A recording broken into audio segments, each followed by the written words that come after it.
Hallöchen meine lieben Aloe Vera Freunde, in diesem Video möchte ich euch zeigen, wie man eine Aloe Vera und eine Aloe arborescens mit Stecklingen vermehren kann.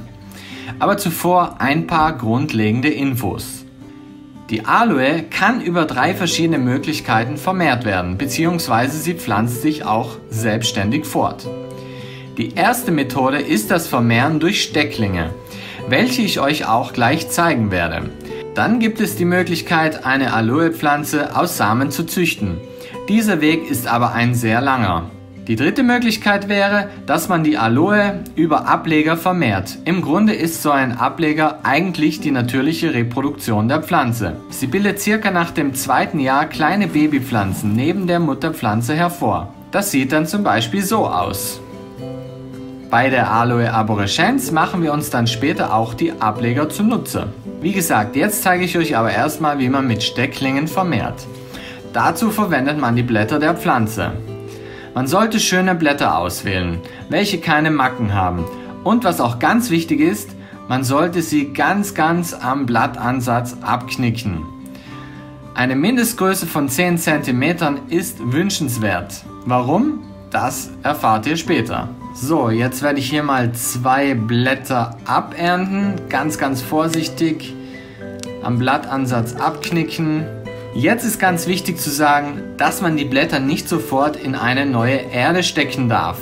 Nein, zuvor müssen die offenen Stellen etwas antrocknen.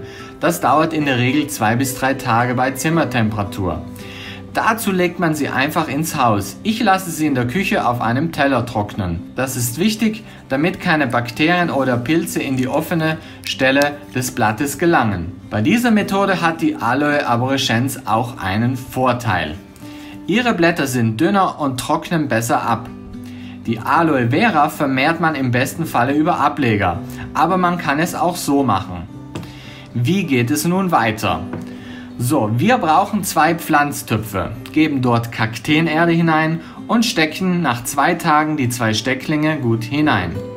Jetzt gießen wir an und halten alles täglich schön feucht und warten ab.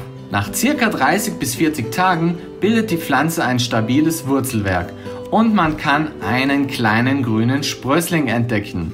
Aus diesem Sprössling wächst dann eine neue Aloe Vera Pflanze heran. Düngen braucht man die Aloe Vera jetzt eine Weile gar nicht, weil alle Nährstoffe vom Mutterblatt gezogen werden.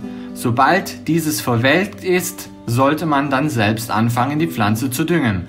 Und das war auch der Grund, warum das Blatt mindestens 10 cm lang sein muss, weil dort eben die Nährstoffe enthalten sind, die die neue Jungpflanze so braucht. Nach 2 Jahren sieht die Aloe Vera dann so aus. Jetzt gibt es noch eine weitere Methode, welche ich persönlich auch super finde. Die Aloe arborescens, die ich hier im Bild habe, hat schon einige Ableger ausgebildet. Hier brauche ich diese aber nicht aus dem Erdreich auszugraben, sondern ich kann nach dem 3. Blattansatz einfach den Stamm abschneiden und diesen in Erde einpflanzen, so wie ich es jetzt hier gemacht habe. Hier ist auch keine Wartezeit zu erfüllen. Sieht das nicht gut aus? So kann man seine Aloe Vera Pflanzen quasi unendlich vermehren und bekommt immer wieder neue Aloe Pflanzen heraus. Die Natur ist echt wunderbar, nicht wahr? Ja meine Lieben, ich hoffe euch hat mein Video gefallen. Wenn ja, Daumen nach oben und das Abo nicht vergessen und teilt auch dieses Video mit euren Freunden. Bis bald, euer Aloe Vera Freund Christian. Ciao, ciao!